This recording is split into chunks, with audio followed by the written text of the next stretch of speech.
Hi friends, welcome to my YouTube channel science for railways. ఈరోజు మనం December 2వ తారీఖు జరిగిన ఆర్ఆర్బి గ్రూప్ డికి సంబంధించిన షిఫ్ట్లోని కొన్ని క్వశ్చన్స్ని మనం డిస్కస్ చేద్దాం. సో నాకు ఏ పిల్లలైతే కొన్ని క్వశ్చన్స్ అనేవి నాకు సెండ్ చేశారో నాకు వచ్చిన క్వశ్చన్స్ అంతవరకు నేను క్లారిటీగా వాటిని ఎక్స్ప్లెయిన్ చేస్తూ వెళ్తున్నాను. ఈరోజు నాకు థర్డ్ షిఫ్ట్లో ఎటువంటి క్వశ్చన్స్ ఎవరు పెట్టలేదు. So first shift and second షిఫ్ట్లో కూడా కొన్ని వరకే రాశారు, కానీ ఈరోజు కరెంట్ అఫైర్స్ మాత్రం చాలా బాగా చెప్పారు. సో నేను వాటిని కూడా కలిపి ఓవరాల్గా ఫస్ట్ అండ్ సెకండ్ షిఫ్ట్లో కొన్ని కరెంట్ అఫైర్స్ క్వశ్చన్స్, మరికొన్ని సైన్స్ క్వశ్చన్స్, వాటి గురించి మనం క్లియర్గా డిస్కస్ చేసుకుంటూ వెళ్దాం. సో ఈరోజు జరిగిన 3 షిఫ్ట్ల పేపర్లు అయితే ఇబ్బంది ఏమీ లేదు. అన్ని క్వశ్చన్స్ కూడా ఆన్సర్ చేసే విధంగానే ఉన్నాయి సైన్స్. సో మాట్లాడుకున్న పివైక్యూస్ కాన్సెప్ట్లోని ఏ కాన్సెప్ట్ కూడా బయటకు వెళ్లకుండా చాలా జాగ్రత్తగా బాగానే పెట్టచ్చు అన్న విషయం వాళ్ళు మెన్షన్ చేశారు.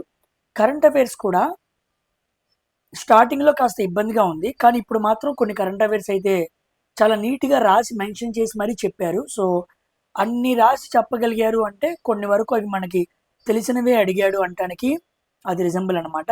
సో ఆ కరెంట్ అఫైర్స్ క్వశ్చన్ కూడా మీకు క్లియర్గా నేను ఎక్స్ప్లెయిన్ చేస్తాను. సో అసలు అవి మనకి రావు కదా అని మీరు వదిలేమాకండి, ఓకేనా. ఒక mid period June, July, August, September ఇలా పెట్టుకొని డైలీ ఒక 2 రోజులకు ఒక నెల అయినా చదువుకుంటూ ఉంటే అది ఎంత కాకపోతే కొంతైనా మీకు ఉపయోగపడింది. అలాగని మొత్తం వదిలేయకూడదు, ప్రయత్నం అయితే మనం చేయాలి. కాబట్టి మీరైతే ఎగ్జామ్ డేట్ రాని వాళ్ళు చదువుతూనే ఉండండి. ఆ మార్క్స్ మనం అర్థమెటిక్లో కానీ సైన్స్లో కానీ మనం చేసిన తప్పులకి అవి రెమెడీస్గా ఉపయోగపడతాయి అన్నమాట. అక్కడ మనకు మార్క్స్ గెయిన్ అవుతాయి, ఓకేనా. సో ఈరోజు మనం వెళ్దాం. డిసెంబర్ 2 ఫస్ట్ షిఫ్ట్లు, సెకండ్ షిఫ్ట్, థర్డ్ షిఫ్ట్లో క్వశ్చన్స్ లేవు, ఉన్న వాటి వరకు మాట్లాడుకుందాం. రేపటి రోజున ఎగ్జామ్ జరిగే వాళ్ళు ఎవరైతే ఉంటారో కంపల్సరీగా నాకు మెసేజ్ చేయడం మర్చిపోవద్దు. టెలిగ్రామ్లో మీరు చేస్తే కంపల్సరీగా నేను రెస్పాండ్ అయ్యి క్వశ్చన్స్ తెలుసుకొని అందరికీ తెలియజేస్తాను. ఓకే, అందరూ కూడా వీడియో లైక్ చేసి షేర్ చేయడం మర్చిపోవద్దు. సో డిసెంబర్ 2 ఫస్ట్ షిఫ్ట్ చూడండి. What is oxidation? ఆక్సీకరణం అంటే ఏంటి అని అడిగారు. Addition of oxygen, removal of hydrogen and electrons అనమాట. ఈ 3 స్టేట్మెంట్స్ ఉంటే మనం ఆక్సిడేషన్ అనడానికి మనం డెఫినేషన్ రైట్ చేయొచ్చు. తర్వాత acid mixes with water, H+ ions increased, then pH value what happened? Increases, decrease, remain same అన్నాడు. సామాన్యంగా ఇక్కడ చూడండి, ఒక యాసిడ్కి ఎప్పుడైతే మనం వాటర్ కలుపుతామో H+ ions అనేవి ఇంక్రీజ్ అవుతాయి అన్నమాట, ఓకేనా. ఉదాహరణకి HCl అనే హైడ్రోక్లోరిక్ యాసిడ్ తీసుకోండి, వాటర్ని కలపండి, ఇక్కడ H+ Cl- ions వచ్చినాయి. సో యాసిడ్కి వాటర్ని కలిపినప్పుడు H+ ions అనేవి పెరుగుతాయి. H+ ions పెరిగినాయి అనుకోండి, pH వాల్యూ కూడా పెరిగిద్ది అనమాట. So H+ ions do not exit freely in the solution, immediately combine with water molecule. ఈ H+ ions ఒంటరిగా ఉండవు, ఫ్రీ స్టేట్లో ఉండలేవు, వెంటనే వాటర్ మాలిక్యూల్తో చర్య జరుపుతాయి. H+ ions water, H3O+ ions hydronium అయాన్స్గా మారుతాయి అన్నమాట, ఓకేనా. సో H+ ions అన్న హైడ్రోనియం అయాన్స్ అన్న ఒకటే అనమాట. ఇవి ఒంటరిగా ఉండవు కాబట్టి వాటర్తో చర్య జరిపి మనకి ఇలా రిప్రజెంట్ అవుతూ ఉంటాయి. కాబట్టి ఒక యాసిడ్ వాటర్తో చర్య జరిపితే H+ ions అనేవి విడుదలవుతాయి. H+ ions కాన్సన్ట్రేషన్ ఎక్కువ ఉందనుకోండి అది యాసిడ్, H+ ions కాన్సన్ట్రేషన్ తక్కువ ఉందనుకోండి అది బేస్.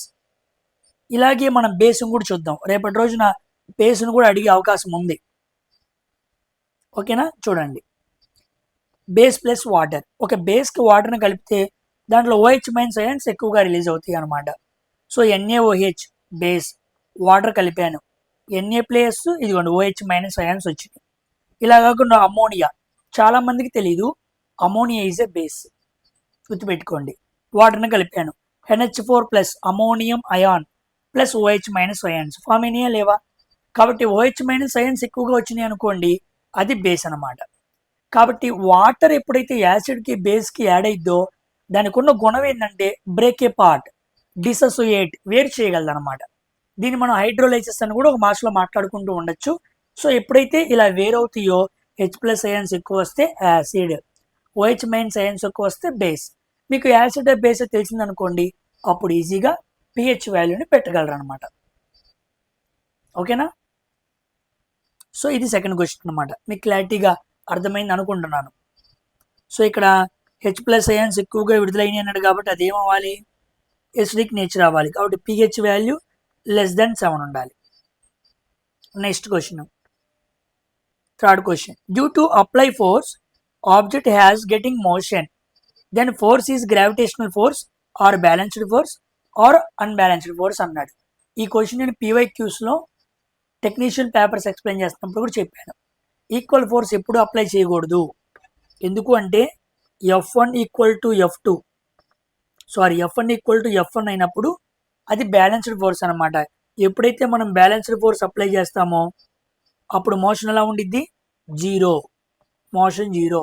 కాబట్టి ఎప్పుడు కూడా అన్బ్యాలెన్స్డ్ ఫోర్స్ అప్లై చేయాలి. అర్థమైందా? ఒక వస్తువును ఒక బల్ల మీద పెట్టినప్పుడు సమ్ ఫ్రిక్షనల్ ఫోర్స్ ఉండిద్ది, దానికి సమానమైన ఫ్రిక్షనల్ ఫోర్స్ను అప్లై చేయకూడదు, దానికన్నా ఎక్కువ అప్లై చేయాలి. అప్పుడు ఏమైంది, వస్తువు మోషన్లోకి వచ్చింది అనమాట. సో అన్బ్యాలెన్స్డ్ ఫోర్స్ అనేది ఆన్సర్. ఓకేనమ్మా.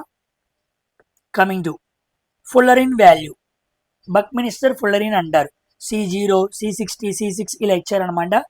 ఆన్సర్ ఈ C60. సామాన్యంగా ఇదిగోండి ఎల్లోట్రోప్స్ ఆఫ్ కార్బన్. కార్బన్కి 3 రకాల ఎల్లోట్రోప్స్ ఉంటాయి అన్నమాట. ముఖ్యమైనవి ఇంకా చాలా ఉంటాయి. ముఖ్యమైనది గ్రాఫైడ్, డైమండ్, ఫుల్లరిన్ అనమాట. బక్మినిస్టర్ ఫుల్లరిన్ అంటారు. ఇక్కడ 60 కార్బన్లు స్పెరికల్ షేప్లో కనెక్ట్ అయి ఉంటాయి అన్నమాట, లైక్ సోకర్ బాల్. ఈ స్ట్రక్చర్ ఎప్పుడు ఎలా ఉండిద్ది అంటే స్మూత్ అండ్ స్పాంజీగా ఉండిద్ది. ఇలాంటిదే ఇంకోటి ఉంది డైమండ్. ఇక్కడ టెట్రాహైడ్రల్ స్ట్రక్చర్ అనమాట. ఇదేమో స్పెరికల్ స్ట్రక్చర్, ఇదేమో టెట్రాహైడ్రల్ స్ట్రక్చర్. ఓకేనా. ఇది చాలా సాఫ్ట్ అన్నానేంటి, రివర్స్లో రాశాను. Let me change once. ఇది చాలా హార్డ్గా ఉండిద్ది. భూమి మీద గట్టి పదార్థం అంటే మనం ఏం చదువుతాం, డైమండే చదువుతాం కదా. ఇది చాలా సాఫ్ట్గా ఉండిద్ది. Next graphite. గ్రాఫైట్ అనేది ఎగ్జాగోనల్ అరే, లేయర్ల రూపంలో ఎగ్జాగోనల్ అరే రూపంలో ఉండిద్ది అనమాట. ఓకేనా. ఇది సాఫ్ట్ స్ట్రక్చరు, ఇది స్మూత్ అండ్ స్పాంజీ స్ట్రక్చరు, ఇది హార్డ్ స్ట్రక్చరు, ఇది స్పెరికల్, ఇది టెట్రాహైడ్రల్, ఇది ఎగ్జాగోనల్ అరే. ఇవన్నీ కూడా ఎల్లోట్రోప్స్ ఆఫ్ కార్బన్ రూపాంతరాలు అనమాట. ఓకేనా. ఇప్పుడు ఈ బక్మినిస్టర్ ఫుల్లరిన్ యొక్క కార్బన్ వాల్యూ ఎంత అన్నాడు, C60, 60 కార్బన్లు స్పెరికల్ షేప్లో కనెక్ట్ అయి ఉంటాయి అనమాట. ఓకేనా. నెక్స్ట్ ఫెర్మెంటేషన్ అయ్యాక, ఓకే ఫెర్టిలైజేషన్ అయి ఉండిద్ది. ఫెర్టిలైజేషన్ అయ్యాక ఎంబ్రియో ఎక్కడ ఉంటుంది అన్నాడు. సో లైనింగ్ ఆఫ్ యూటెరస్, గర్భాశయ గోడలకి. దాన్ని మనం మాట్లాడుకున్నాం కూడా చాలాసార్లు, ఎండోమెట్రియం అంటారు. ఎండోమెట్రియం పొర అనమాట. దానికి స్టిక్ ఆన్ అయిపోయి ఆ వాల్ దగ్గర 9 నెలలు ఎంబ్రియో కాస్త, పిండం కాస్త ఒక బేబీగా, ఆఫ్స్ప్రింగ్గా పెరుగుతూ ఉండిద్ది. So lining of the uterus. తర్వాత ఫోర్స్ అండ్ కరెంట్ మీద 2 ప్రాబ్లమ్స్ అనమాట. Force equal to M into A, బహుశా దాని మీద అయి ఉండొచ్చు. I equal to V/R, Q/D. ఓకేనా. Q అంటే చార్జ్ బై టైమ్. ఈ 2 ఫార్ములాలో ఏ విధంగా అయినా డీటెయిల్స్ ఇచ్చి మనకి కరెంట్ కనుక్కోమని చెప్పచ్చు. Next principal axis related question అనమాట. సో ప్రిన్సిపల్ యాక్సిస్ అంటే మనం నిన్నే మాట్లాడుకున్నాం, అదొక ఇమాజినరీ లైన్. ప్రిన్సిపల్ యాక్సిస్కి ఇంకో పేరు కూడా ఉంది, ఆప్టికల్ యాక్సిస్. చాలామంది దాన్ని సెంట్రల్ యాక్సిస్ అంటున్నారు, అది తప్పు.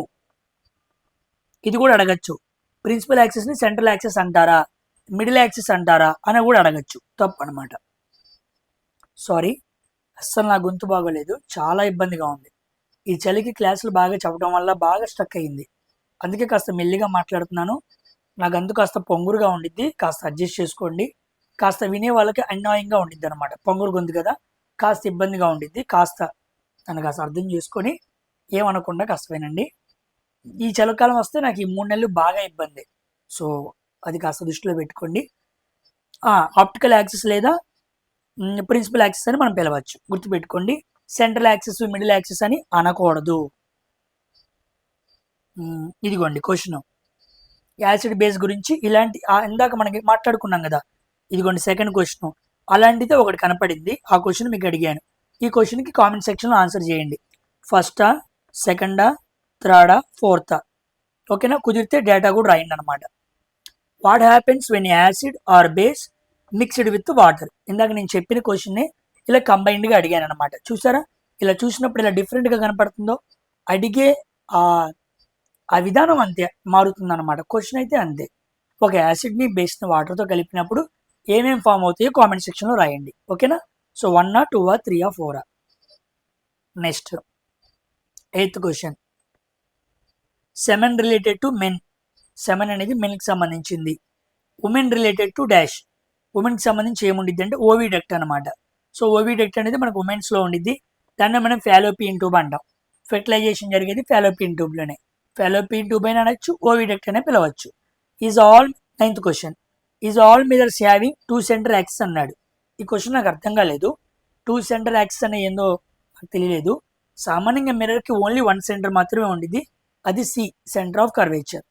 నెక్స్ట్ Al2O3 10వ క్వశ్చన్, Al2O3 ఈక్వేషన్ బ్యాలెన్స్ ఇచ్చాడు అన్నారు. సో బ్యాలెన్స్ అనమాట. ఇదిగోండి, అల్యూమినియము ఆక్సిజన్ కలిస్తే దాన్ని Al2O3 అంటారు. ఇక్కడ ఆక్సిజన్ 2 ఉన్నాయి, సారీ అల్యూమినియం 2 ఉన్నాయి, ఇక్కడ 2 పెట్టుకో, ఓకేనా.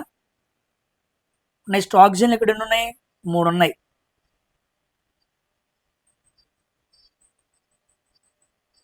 ఓకే, సంథింగ్ ఏదో తప్పు చేసినట్టున్నాం, కరెక్ట్గా రాయలేదు అనుకుంటా. 2Al. ఓకే, నెక్స్ట్ ఆక్సిజన్ 3 ఉండాలి, ఇక్కడ 2 పెట్టుకోవాలి, ఇక్కడ 4 పెట్టుకోండి. అప్పుడు ఏమవుతాయి, aluminium 4, aluminium 4, left right matching అయినాయి. 2 పెడతాం వల్ల ఆక్సిజన్ ఎన్ని అయినాయి, 6 అయినాయి, ఇక్కడ 3 పెట్టుకోండి. సో ఇలా మ్యాచింగ్ అడిగి ఉండొచ్చు, ఓకేనా. సో Al2O3 ఈక్వేషన్ బ్యాలెన్స్ ఇచ్చాడన్నాడు. సో బ్యాలెన్సింగ్ మీద అడుగుతున్నాడు. దాని మీద ఆల్రెడీ నేను ఒక వీడియో కూడా మాట్లాడాను, చూడని వాళ్ళు ఉంటే చూడండి, క్లియర్గా అర్థమైంది. Next 11th question, biodegradable. So జీవక్షయం జరిగేవి, మనం చాలాసార్లు మాట్లాడుకున్నాం. అది ఎన్విరాన్మెంటెడ్ బేస్డ్ క్వశ్చన్ అనమాట. పాసిబుల్ ఉన్న వాళ్ళు ఎన్విరాన్మెంట్ ఒకసారి చూడండి. నేను ఎన్విరాన్మెంట్ మీద కూడా ఏఎల్పికి సంబంధించి మాట్లాడాను. ఎన్సీఆర్టీలో ఉన్న ఎన్విరాన్మెంట్ గురించి అంతేం ఉండదు, మీరు చదివితే ఈజీగా అర్థమైంది. సో పాసిబుల్ అయితే చూడండి. Next something related to gravitation. If altitude increases what happen to gravitation అన్నారు. సో ఈ 12వ క్వశ్చన్ ఎగ్జాక్ట్గా ఎలా ఉండిద్దో చూపిస్తా చూడండి. ఇదిగోండి, the value of G increases. Value of G పెరగాలి అంటే హైట్ ఎలా అవ్వాలి, ఇంక్రీజ్ అవ్వాలా, వాల్యూమ్ ఇంక్రీజ్ అవ్వాలా, వాల్యూమ్ డిక్రీజ్ అవ్వాలా, డిక్రీజ్ హైట్ జరగాల, ఏం జరగాలన్నాడు. ఇప్పుడు ఆన్సర్ చెప్పాలంటే కాన్సెప్ట్ నేర్చుకుని వద్దాం. చూడండి, ఇది సర్ఫేస్ ఆఫ్ ది ఎర్త్, ఇక్కడ జీ వాల్యూ 9.8 మీటర్/సెకండ్ స్క్వేర్. ఈ సర్ఫేస్ ఆఫ్ ది ఎర్త్ నుంచి నువ్వు పైకి వెళ్ళినా కిందకి వెళ్ళినా, అంటే హైట్ వెళ్ళినా డెప్త్ వెళ్ళినా, ఓకేనా, జీ వాల్యూ తగ్గిద్ది అనమాట. So the G value increases. Okay, G value రివర్స్లో అడిగాడా. ఓకే చూడండి, ఈ క్వశ్చన్ చదువుతాను చూడండి. ఇప్పుడు ఏమన్నాను, సర్ఫేస్ ఆఫ్ ది ఎర్త్ నుంచి మనం పైకి వెళ్ళినా కిందకి వెళ్ళినా జీ వాల్యూ ఏమైంది, తగ్గిద్ది అనమాట. ఇప్పుడు వాడేమన్నాడు, జీ వాల్యూ పెరిగిద్ది అన్నాడు. అంటే రివర్స్లో చెప్పాలి, జీ వాల్యూ పెరిగిందంటే హైట్ ఏమవ్వాలి, తగ్గాలి. సో డిక్రీజెస్ ఇన్ హైట్ అనమాట, రివర్స్లో అడిగాడు. So surface of the earth దగ్గరే 9.8 మీటర్/సెకండ్ స్క్వేర్ ఉండిద్ది. నువ్వు భూమిపై నుంచి కొంత ఎత్తుకు పైకి వెళ్ళినా, లేదు భూమి సెంటర్కి లోపలికి లోతుకి ట్రావెల్ చేసుకుంటూ వెళ్ళినా జీ వాల్యూ తగ్గిద్ది. So if height increases depth increases, height increase అయినా డెప్త్ ఇంక్రీజ్ అయినా జీ వాల్యూ ఏమైద్ది, తగ్గిద్ది. ఎందుకు, g value is inversely proportional to r². So నువ్వు హైట్ పెంచావు అంటే డిస్టెన్స్ అనమాట, భూమిపై నుంచి పైకి కానీ కిందకి కానీ డిస్టెన్స్ పెంచినప్పుడు జీ వాల్యూ ఏమైద్ది, తగ్గిద్ది. So decreases is the answer అనమాట. కానీ క్వశ్చన్లో నేను రివర్స్లో అడిగాను మీకు, జీ వాల్యూ ఇంక్రీజ్ అవ్వాలంటే హైట్ ఏమవ్వాలి, డిక్రీజ్ అవ్వాలి. ఇదిగోండి, ఇలా హైట్ డిక్రీజ్ అయింది అనుకోండి, అప్పుడు జీ వాల్యూ పెరిగింది. ఇలా మిమ్మల్ని రివర్స్లో కూడా అడగచ్చు. కాబట్టి ఈజీగా గుర్తుపెట్టుకోవాల్సిన విషయం ఏంటంటే, భూమి దగ్గర 9.8 మీటర్/సెకండ్ స్క్వేర్ ఉండిద్ది at the surface of the earth. పైకి వెళ్ళినా కిందకి వెళ్ళినా తగ్గిద్ది, గుర్తుపెట్టుకోండి సింపుల్గా. నెక్స్ట్ మ్యాక్సిమం జీ వాల్యూ ఎక్కడ ఉండిద్ది, పోల్స్ దగ్గర ఉండిద్ది. మినిమం జీ వాల్యూ ఎక్కడ ఉండిద్ది, ఈక్వేటర్ దగ్గర ఉండిద్ది. జీరో జీ వాల్యూ ఎక్కడ ఉండిద్ది, సెంటర్ ఆఫ్ ది ఎర్త్ దగ్గర ఉండిద్ది. ఈ 3 కండిషన్స్ కూడా గుర్తుపెట్టుకోండి, ముందు రోజుల్లో అడిగే అవకాశం ఉంది. కమింగ్ టు ఒక్క నిమిషం, ఈ క్వశ్చన్ కరెంట్ అఫైర్ క్వశ్చన్ అనమాట. 13th question, ICC hall of ఫేమ్లో 2025లో జాయిన్ చేయబడిన అంటే ఇన్సర్టెడ్ చేయబడిన పాకిస్తానీ ప్లేయర్ ఎవరు అని ఎగ్జామ్లో అడిగాడు. Current affair question. ICC hall of ఫేమ్లో 2025లో జాయిన్ చేయబడిన ఓకేనా ఐసీసీ హాల్ ఆఫ్ ఫేమ్లో ఒక ప్లేస్ సంపాదించుకున్న పాకిస్తానీ క్రికెటర్ ఎవరన్నారు? So answer Sana Mir. ఇది ఆన్సర్ అనమాట. ఓకేనా, ఇది జూన్ కరెంట్ అఫైర్ బిట్. దీని ఎగ్జామ్లో అడిగాడు. So Hashim Amla South Africa నుంచి, Smith South Africa, Sana Mir Pakistan, Matthew Hayden Australia, Sarah Taylor England, Daniel Vettori New Zealand. New Zealand ఇదివరకు పాత కెప్టెన్ అనమాట. ఓకేనా, ఇప్పుడున్న విలియమ్సన్ కన్నా ఇంకా కూల్గా ఉండేవాడు. నెక్స్ట్ ధోని. వీళ్ళందరూ కూడా ఐసీసీ హాల్ ఆఫ్ ఫేమ్లో జాయిన్ అయిన పర్సన్స్ అనమాట. ఇండక్ట్ చేయబడిన పర్సన్స్. సో పాకిస్తానీ ప్లేయర్ గురించి అడిగారు. So 5 male persons 2 female persons అయ్యారనమాట. మొత్తం 7 నంబర్స్ అయ్యారు. గుర్తుపెట్టుకోండి. సో జూన్ కరెంట్ అఫైర్స్ ఎక్కువగా ఈరోజు నాకు బాగా కనపడ్డాయి, June and July. Next CA out of box అన్నాడు. So 1 question not given direct అన్నాడు. నాకు అర్థం కాలేదు. ఈ క్వశ్చన్ ఏంటో చూడండి. ఎగ్జామ్స్ రాసిన వాళ్ళైతే కంపల్సరీగా కామెంట్ సెక్షన్లో నేను చెప్పినవి అలా ఉన్నాయా లేదా, లేకపోతే దానికి ఏమైనా మార్పులు చేర్పులు ఏమైనా చేయగలిగితే ప్లీజ్ కామెంట్ సెక్షన్లో రాయండి. ఎందుకంటే ఎగ్జాక్ట్గా క్వశ్చన్ అనేది పిల్లలకి అర్థమైంది. నెక్స్ట్ ఐఆర్డిఐఐ అంటే insurance regulatory development authority of India. So దానికి సంబంధించి పర్మనెంట్ మెంబర్ అన్నాడు. సో ఆ క్వశ్చన్ కూడా నాకు అర్థం కాలేదు. దీని చైర్మన్ అయితే రీసెంట్గానే మారాడనమాట, అజయ్ సేత్. గుర్తుపెట్టుకోండి. వరల్డ్ ఓషన్ డే థీమ్ అడిగారు. సో జూన్ 8న వరల్డ్ ఓషన్ డే జరుపుకుంటూ ఉంటారు. Sustaining that sustains us. Sustaining what sustains us. So మనం ఎవరి మీద ఆధారపడుతున్నామో దాని ఆధారం పోకుండా మనం కాపాడాలన్నమాట. మనం ఎవరి మీద నిలబడ్డామో వాళ్ళని తొక్కేయకుండా దాన్ని కాపాడుకోవాలి అని. సో మనం ఓషన్స్ వీటి మీద ఆధారపడ్డాం కదా, ప్రకృతి మీద ఆధారపడిన మనం ప్రకృతిని నాశనం చేయకూడదు అనే కాన్సెప్ట్లో ఇచ్చాడు. నెక్స్ట్ జైలెమ్ము ఫ్లోయెమ్ము ప్లాంట్ ఇష్యూస్ మీద అడిగాడు. సో దీన్ని మల్టిపుల్ టైమ్స్ మనం డిస్కస్ చేసుకున్నాం. ఐసోటోప్ అంటే ఏంటి, 4 స్టేట్మెంట్స్ ఇచ్చాడనమాట. ఐసోటోప్స్ అంటే కూడా నేను లాస్ట్ డిసెంబర్ 1st షిఫ్ట్ పేపర్లో నేను క్లియర్గా ఎక్స్ప్లెయిన్ చేశాను. ఐసోటోప్స్ అంటే ఏంటి, ఐసోటోన్స్ అంటే ఏంటి, ఐసోబార్స్ అంటే ఏంటి. Next current affairs direct question ఏమీ అడగలేదు, డైరెక్ట్గా అడగల అన్ని. మహారాష్ట్ర స్టేట్లో సమ్ ఈవెంట్ జరిగింది, ఎవరు ఇనాగ్రేషన్ చేశారని అడిగారంట. సో అది క్వశ్చన్. నెక్స్ట్ ఐఏఎఫ్ఎఫ్ ప్లేయర్ ఎవరికో అవార్డు అని అడిగారంట. ఇండెక్స్ అడగలేదు. క్లైమేట్ చేంజ్ గురించి ఒకటి అడిగారు. No polity no history. ఓకేనా, సో ఇది అడిగారు. సో మన ఇండియాలో కాటన్ ప్రొడక్షన్ ఎన్ని సంవత్సరాల్లో మనం పెంచుదాం అనుకున్నారని టార్గెట్ పెట్టుకున్నారని అడిగారంట. సో ఆన్సర్ అయితే 5 years. కాటన్కి సంబంధించి బడ్జెట్లో ఎంత పెట్టారు, దాన్ని ఎన్ని సంవత్సరాలు పెంచాలనుకున్నారని చెప్పి క్లియర్గా అడిగారంట. So 5 years. రెండోది how many indigenous weapons procured recently. మన Indian army, navy, air force ఈ మొత్తం త్రివిధ దళాల లోపలికి ఎన్ని మన దేశ సహాయంతో తయారు చేయబడిన ఇన్స్ట్రుమెంట్స్ వెపన్స్ అనేవి మనం ప్రొక్యూర్ చేసుకున్నాం, మనం అందించుకున్నాం అని అడిగారు. సో 14 ఆర్మీకి, 8 నేవీకి, 6 ఎయిర్ ఫోర్స్కి. ఇవన్నీ కూడా భారతదేశం స్వదేశీ పరిజ్ఞానంతో తయారు చేసుకున్నాం అనమాట. టోటల్ 28 నెంబరింగ్ అడిగాడు అనమాట. Indigenous systems. Next 25 current affair question. Which parent organisation along with DRDO.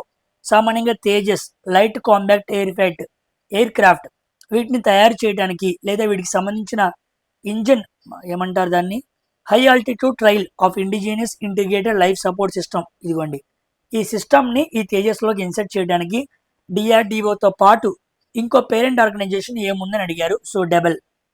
ఓకేనా, defence bio engineering and electromedical laboratory. DEBEL అంటే అబ్రివేషన్ అనమాట. సో దాన్ని ఎగ్జామ్లో అడిగాడు. ఎలాంగ్ విత్ డిఆర్డిఓ అంటే దాన్ని డిఆర్డిఓ పేరెంట్ ఆర్గనైజేషన్ కూడా అనొచ్చు. ఆ సహాయంతోనే ఈ సిస్టమ్ని తేజస్లో ఇన్స్టాల్ చేశారు.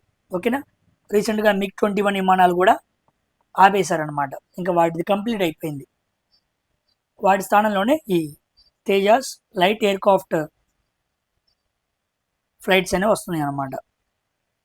ఓకేనా, సో 25 క్వశ్చన్స్ ఇంకా ఉన్నాయి. 26th question. Alcohol functional group ఇచ్చారు. సో OH అనమాట. ఆల్కహాల్ ఫార్ములా మీకు ఎవరైనా తెలియాలనుకోండి, CnH2n+1OH. దీంట్లో మీరు చక్కగా పెడితే ప్రతి ఆల్కహాల్ మీత్, ఈత్, ప్రోపు, ఏ మిథనాల్ అయినా ఇథనాల్ అయినా ఏమైనా వచ్చింది అనమాట. So CnH2n+1OH. ఉదాహరణకి N వాల్యూ 2 తీసుకోండి, 2 అంటే ఈత్ కదా, సో C2H5OH, C2H5OH వస్తే అది ఇథనాల్. ఇలా మనం ఏ ఆల్కహాల్ గ్రూప్ అయినా రాయొచ్చు. సో సింపుల్గా ఫంక్షనల్ గ్రూప్ గురించి అడిగాడు. ఓకేనా. సో 26th క్వశ్చన్, ఇది కూడా ఎగ్జామ్లో అడిగాడు. Which of the following is the main thinking part of human brain? Human బ్రెయిన్లో మెయిన్ థింకింగ్ పార్ట్ ఏంటి అన్నాడు. సో సెరిబ్రమ్ అనమాట. సో సెరిబ్రమ్లో ఉండే ఫోర్ బ్రెయిన్ ముఖ్యమైన main thinking part. So reasoning కానీ, అనాలిసిస్ కానీ, మెమొరీ కానీ, ఇవన్నీ కూడా మెయిన్ థింకింగ్ పార్ట్ ఏంటంటే ఫోర్ బ్రెయిన్ అనమాట. గుర్తుపెట్టుకోండి, దాంట్లో సెరిబ్రమ్. ఓకేనా. ఒక లోబడి కనుక్కోండి, ఫ్రంటల్ లోబ్ అని చెప్పాలి. మనకి ఓటీపీ సేప్ అని కొన్ని లోబ్స్ ఉంటాయి, హాస్పిటల్, టెంపోరల్, ప్యారిటల్, సెఫ్నాయిడ్, ఎథ్మాయిడ్ అని చెప్పి. సో ఆ లోబ్స్ అడిగాడు అనుకోండి, ఫ్రంటల్ లోబ్ అని చెప్పాలి. సో థింకింగ్ అంటే ఫోర్ బ్రెయిన్ చెప్పాలి, దాంట్లో ఏ భాగం అంటే సెరిబ్రమ్ చెప్పాలి, ఏ లోబ్ అడిగితే ఫ్రంటల్ లోబ్ అని చెప్పాలి. సో ఎంత లోపలికి వెళ్ళైనా అడగచ్చు కాబట్టి నేను 3 ఆన్సర్స్ చెబుతున్నాను. ఓకేనా. సో ఇవి ఫస్ట్ షిఫ్ట్లో ఉన్న 26 క్వశ్చన్స్ అనమాట. ఓకేనా. Coming to second shift. Second షిఫ్ట్లో మ్యాథ్స్ కూడా చెప్పారు. ఇదిగోండి, ఇవి మీరు చూసుకోండి, మీకు క్లియర్గా అర్థమైపోయింది. ఈ ఫోటో పెట్టాను. నెక్స్ట్ ఇదిగోండి, రీజనింగ్ కూడా క్వశ్చన్స్ చెప్పారు. ఇవి కూడా చూడండి ఏం అడుగుతున్నాడని. సైన్స్ గురించి బయాలజీ, ఫుడ్ రిసోర్సెస్ నుంచి ఒక క్వశ్చన్ అడిగారంట. బయాలజీ ఎక్కువగా అడిగారని చెప్పారు. నెక్స్ట్ ఫిజిక్స్లో కరెంట్ రిలేటెడ్గా ఒక ప్రాబ్లం వచ్చింది, డెఫినేషన్ మీద ఒక క్వశ్చన్ వచ్చిందంట. ఈ కెమికల్ రియాక్షన్ అడిగారు. సో ఈ కెమికల్ రియాక్షన్ మీద ఇదిగోండి, ZnS జింక్, PbNO3 ట్వైస్ అనమాట, lead nitrate. So zinc lead నైట్రేట్తో జరిపినప్పుడు జింక్ నైట్రేట్ అండ్ లెడ్ మిగిలిపోయింది అనమాట. Because zinc is more reactive then lead కన్నా జింక్ మోర్ రియాక్టివ్ కాబట్టి సింగిల్ డిస్ప్లేస్మెంట్ రియాక్షన్ ఇక్కడ జరిగిద్ది అనమాట. అయితే కలర్ బేస్డ్ మీదుగా అడిగారని చెప్పారు, కానీ దీనికి ఒకే కలర్ అనమాట. లెడ్ నైట్రేటు వైట్ కలరే, ఇది కూడా వైట్ కలరే. సో కలర్ ఏమీ మారదు. ఒకవేళ ఇలా అడిగినప్పుడు అది మారకపోతే కలర్లెస్ అని కూడా ఆప్షన్లో ఉండొచ్చు. సో ఇలా క్వశ్చన్ అయితే అడిగారని చెప్పారు. అది మీకు కెమికల్ రియాక్షన్ రూపంలో నేను చూపిస్తున్నాను. ఓకేనా. సైన్స్ క్వశ్చన్స్ నాకు ఎక్కువ మంది చెప్పలేదు సెకండ్ షిఫ్ట్లో. సో కరెంట్ అఫైర్స్ అయితే బాగా చెప్పారు. ఇదిగోండి, కరెంట్ అఫైర్స్లో థాయిలాండ్ పిఎం అనమాట. ఓకేనా. థాయిలాండ్ పిఎం, రీసెంట్గా థాయిలాండ్ పిఎం ఎవరు వచ్చారు? అనుతిన్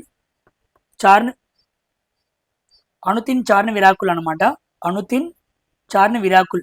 సామాన్యంగా థాయిలాండ్కి ఈయనకు ముందు శినవ్రతి అని ఒక ఆమె ఉండేది. సో ఫోన్ మాట్లాడినప్పుడు కంబోడియా పిఎంతో సంథింగ్ ఏదో ఫోన్లో సరిగ్గా మాట్లాడలేదు కాబట్టి ఆ ప్రభుత్వం ఆమెను పిఎంగా తీసేసింది. So Thailand PM Anutin Charnvirakul. So current affairs అయితే ఈరోజు పెట్టేలాగే ఉన్నాయి. ఈరోజు రాసిన అబ్బాయి 10 క్వశ్చన్స్ పెట్టాడంట. ఓకేనా. సో గుర్తుపెట్టుకొని కూడా రాయగలిగాడంటే కాస్త మోడరేట్గా వచ్చినట్టే, అసలు చెప్పలేకపోయాడు అంటే బాగా గట్టిగా వచ్చినట్టు. చూడండి. నెక్స్ట్ బాను ముస్తాక్, ఇది మీరు చదివే ఉంటారు. ఇంటర్నేషనల్ బుక్కర్ ప్రైజ్ వచ్చిందనమాట హాట్ ల్యాంప్ అనే బుక్కి. సో బాను ముస్తాక్, ఆమె కన్నడ రచయిత్రి అనమాట. ఆ బుక్ పేరు హాట్ ల్యాంప్. సో దానికి ట్రాన్స్లేట్ చేసింది దీపా బాస్తి.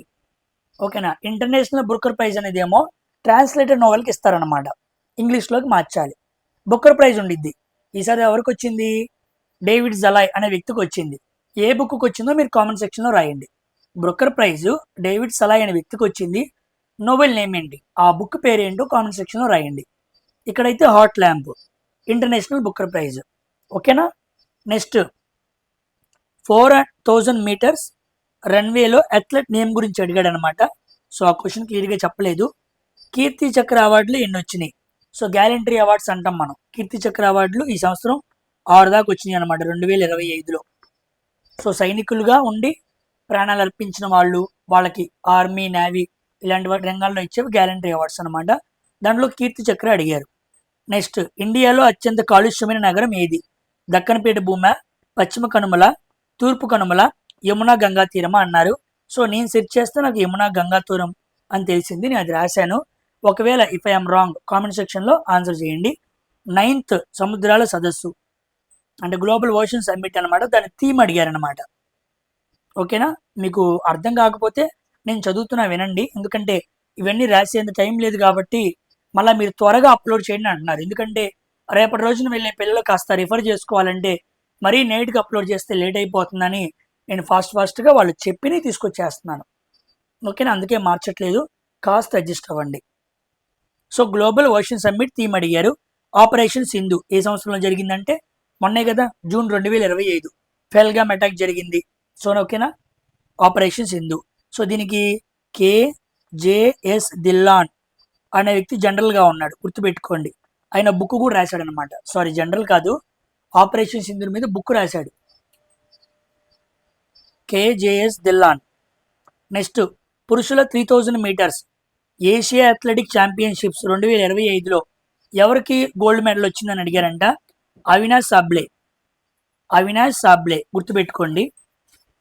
ఇదిగోండి, ఏషియా అథ్లెటిక్ ఛాంపియన్షిప్స్ మేలో జరిగింది, సౌత్ కొరియాలో జరిగింది. సో మెడల్స్లో మనకి 8 గోల్డ్స్, 10 సిల్వర్, 6 బ్రాంజ్ వచ్చినాయి. 24 మెడల్స్ వచ్చి మనం సెకండ్ ర్యాంక్లో ఉన్నాం అనమాట. అందుకే ఇది అడిగాడు. సో మీరు shine India current affairs book చూసుకున్నారనుకోండి, July shine India current affairs బుక్లో ఈ క్వశ్చన్ ఉంది. ఒక ఆర్టికల్గా పెద్దగా ఇచ్చాడనమాట. స్టార్టింగ్లో ఒక 10 ఇంపార్టెంట్ ఇస్తాడు చూసారా, దాంట్లో ఏషియా అథ్లెటిక్ ఛాంపియన్షిప్ అని చూడండి. దాంట్లో చాలా మంది పేర్లు వస్తాయి, ఆ పేర్లన్నీ చూడండి, చాలా ఇంపార్టెంట్. ఓకేనా? మనకి ఇదే జూలైలో ఏం జరిగిందంటే ఐపీఎల్ జరిగింది. ఇదే జూలైలో టెస్ట్ ఛాంపియన్షిప్ జరిగింది. ఇదే జూలైలో ఏషియా అథ్లెటిక్ ఛాంపియన్షిప్ జరిగింది. మనం ఐపీఎల్ గుర్తుపెట్టుకున్నాం, test championships first time South Africa గెలవటం, ఇవన్నీ గుర్తుపెట్టుకున్నాం తప్ప ఏషియా అథ్లెటిక్ ఛాంపియన్షిప్స్ గుర్తుపెట్టుకోలేదు. ఎందుకంటే మనం దాన్ని అంతగా ఫోకస్ చేయలే, కానీ ఎగ్జామినర్ దాని మీదే ఫోకస్ చేశాడు. కాబట్టి July shine India current affairs బుక్లో బాగా ఇవ్వటం జరిగింది. సో ఎక్కువగా జూన్, జూలై కనపడ్డాయి. ఓకేనా? సో గ్యాప్ ఉంది కదా, లేపేయండి 2, ఎందుకైనా మంచిది, ఉపయోగపడిద్ది. నెక్స్ట్ ఎంఐజిఎం, ఎక్కడికి వద్దాం, 8th క్వశ్చన్ అయిపోయింది కదా. ఇదిగోండి MIGM, multi influence ground mine. ఇదిగోండి MIGM mostly commonly refers to the multi influence ground mine, advanced under water naval mine developed by India's DRDO. ఓకేనా? It can also refer to the Munjal institute of global manufacturing. So ఈ సహాయంతో మనకి multi influence ground mine అనే దాన్ని తయారు చేసుకొచ్చారు. ఇది under water novel mine అనమాట. మనం మైన్స్, బాంబ్స్ పట్టి భూమిలో పెడతాం కదా, వాటర్లో పెట్టే మైన్ అనమాట. ఓకేనా? ఎంఐజిఎం గుర్తుపెట్టుకోండి. నెక్స్ట్ ఒక అథ్లెట్ నేమ్ ఇచ్చి ఎన్ని నిమిషాల్లో పరిగెత్తారు అడిగారంట. 10వ క్వశ్చన్, అంత క్లారిటీ లేదు. ఇస్రో గగనయాన్ టార్గెట్ ఎప్పుడు 2027 కల్లా ఇస్రో గగనయాన్ ప్రాజెక్ట్ చేయాలని రెడీగా ఉంది. ఏ రాష్ట్రం 10 చట్టాలకు గవర్నర్ అంగీకరించలేదని అభ్యర్థం చెప్పింది అన్నాడు. తమిళనాడు అనమాట. రీసెంట్గా తమిళనాడు ప్రభుత్వం కొన్ని బిల్స్ అనేవి తీసుకొస్తే వాటిని గవర్నర్ ఆమోదం పొంది తర్వాత అవి ఓకే అవ్వాలి కదా, అవి అవ్వకుండా గవర్నర్ దగ్గర ఆగిపోయినాయి అనమాట. దానికోసం చాలా రచ్చే జరిగింది తమిళనాడులో. సో గవర్నర్ దగ్గరికి వచ్చిన ఆ బిల్లుని పంపించాలని చెప్పే ఆర్టికల్ 200 ఆర్టికల్ అనమాట. సో న్యూస్లో బాగా లేచిన క్వశ్చనే. ఈ క్వశ్చన్ కూడా కాస్త నోన్ క్వశ్చన్ అనమాట. Next July 1 doctors day theme అడిగారు. So behind the mask who heals the healers. Behind the mask who heals the healers. So themes బాగా అడుగుతున్నాడు. నెక్స్ట్ ఆర్బీఐ ఒప్పందాలు అన్నారు. సో ఆ క్వశ్చన్ అర్థం కాలేదు. అమెజానా, ఫోన్పేనా, ఎవరితో ఆర్బీఐ రీసెంట్గా ఫైనాన్షియల్గా సంబంధించి ఒప్పందాలు పెట్టుకుందని సంథింగ్ ఏదో అడిగారు. సో 14 క్వశ్చన్స్ వరకు మెన్షన్ చేశాడు అబ్బాయి. 14 సైన్స్ క్వశ్చన్స్ కాదు, కరెంట్ అఫైర్స్ క్వశ్చన్స్ చెప్పాడు. సో చదువుతూ ఉంటే ఏదో రోజు ఎక్కడో చోట దొరికే అవకాశం ఉంది. మీరైతే ఆపద్దు, చక్కగా మీరు చదువుతూ ఉండండి. ఇదిగోండి, ఈరోజు ఎక్కువగా జూలై, జూన్ కనపడ్డాయి, వాటిని దృష్టిలో పెట్టుకోండి. దాని తగ్గట్టుగా మీ ప్రిపరేషన్ ముందు తీసుకెళ్ళండి. ఓకేనా? సో ఇదనమాట డిసెంబర్ 2వ తారీఖు జరిగిన పేపర్స్ ఒక ఇష్యూ. రేపటి రోజున డిసెంబర్ 3న ఎగ్జామ్ రాసే వాళ్ళు ఎవరైతే ఉంటారో మీరందరూ కూడా ఎగ్జామ్ రాసిన తర్వాత మీరు ఒకవేళ ట్రావెలింగ్లో ఉంటే ఇబ్బందిగా ఉంటే మీరు టైప్ చేసి నాకు టెలిగ్రామ్లో పెట్టినా పర్లేదు. ఓకేనా? సో ఏ షిఫ్ట్ రాశారో మెన్షన్ చేసి అది రాసి పెట్టండి. ఓకేనా? మనం నెక్స్ట్ వీడియోలో కలుద్దాం. Until then thank you very much for watching science for railways. Don't forget to subscribe. By.